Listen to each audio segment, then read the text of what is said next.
Mummy இல்லைக்கு போகிற அல்ல கைங்களா, அல்ல கைஸ், கூமுட்டைங்களா, கூமுட்டைங்க தானே. உங்கள் மம்மி சொல்கிறாங்க அங்கே இருக்கிறவங்களாம் விபச்சார நெட்வொர்க், அவங்க கூட இருக்கிற கேங்க் எல்லாமே எல்எல்ஜி இருக்கீங்களே, நீங்கள் எல்லாம் கூமுட்டிங்கன்னு தெரியும். என்ன அவங்க என்ன சொல்கிறாங்க, அவங்க மம்மி எல்லோரும் விபச்சார நெட்வொர்க் இருக்கிறவங்களாம் விபச்சார புரோக்கர். அப்போ நீங்களாம் யாருடா? நீங்களாம் யார்?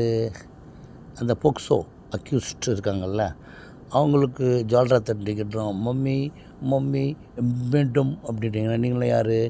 நீங்களும் எல்லாமே போக்சோ அக்யூஸ்ட்டுங்களா? உங்கள் மம்மி சொல்கிற லைனில் பார்த்தா நீங்களும் போக்சோ அக்யூஸ்டு தானே. என்னங்க அல்ல கைங்களா? நீங்கள்லாம் அல்ல கைங்களே, கூப்பிட்டீங்க. உங்கள் மம்மியும் சொல்கிறாங்க நீங்கள்லாம் கூப்பிட்டீங்கன்னு. ஏண்டா ஒரு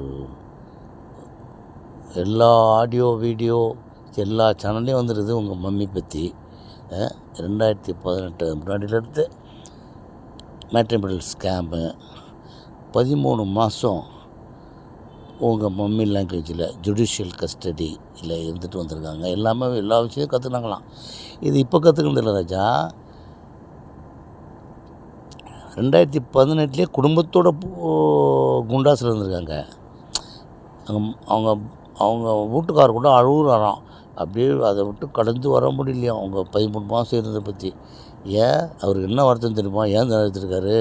நம்மளும் போலியே போன குண்டாஸில் 2018 பேட்டரி பெட்ரோல் ஸ்கேமில் குடும்பத்தோடு போனமே. இப்போது நம்ம மனைவி மட்டும் போயிட்டாங்களே, அதனால எழுதிருக்காரு. என்னமோ ஜெயிலில் பார்க்காத மாதிரியும் இப்போ தான் பார்த்து அந்த 13 மாதத்தில் எல்லாத்தையும் கற்று தெளிச்சிட்டு வந்த மாதிரியும்.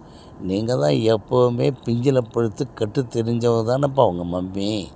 உங்கள் மம்மி 2018 குண்டாஸ்மா, குண்டாஸ், குடும்பத்தோட குண்டாஸ், அதெல்லாம் கற்று தெரிஞ்சு வந்தவங்க தான். இப்போ நம்ம புதுசாக நம்ம ஜெயிலுக்கு போன மாதிரியும், அதான் ஜுடிஷியல் கஸ்டடிக்கு போன மாதிரியும் எத்தனை கேஸு. ஆனால் இதெல்லாம் இந்த 15 நாள் ரிமாண்ட் எத்தனை வாட்டி இருந்தாங்களோ தெரியல. 42 கேஸுனால் எப்படி இருந்தாலும் 15 நாள் ரிமாண்டில் போயிட்டுருப்பாங்க. அது எப்படி ஒரு 20-30 தரம் போயிருப்பாங்க.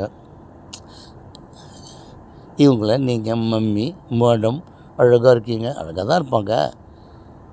அதுக்கு அழகுக்கும் கிரிமினலுக்கு நல்லா வித்தியாசம். அது அழகாக இருக்கிறவங்களும் கிரிமினல் பண்ணுவாங்க, அசிங்கமாக இருந்தாலும் கிரிமினல் பண்ணுவாங்க. வெக்கமாக இல்லை உங்களுக்கு? சூடு மானம் ஈனம் எதுவுமே இல்லை.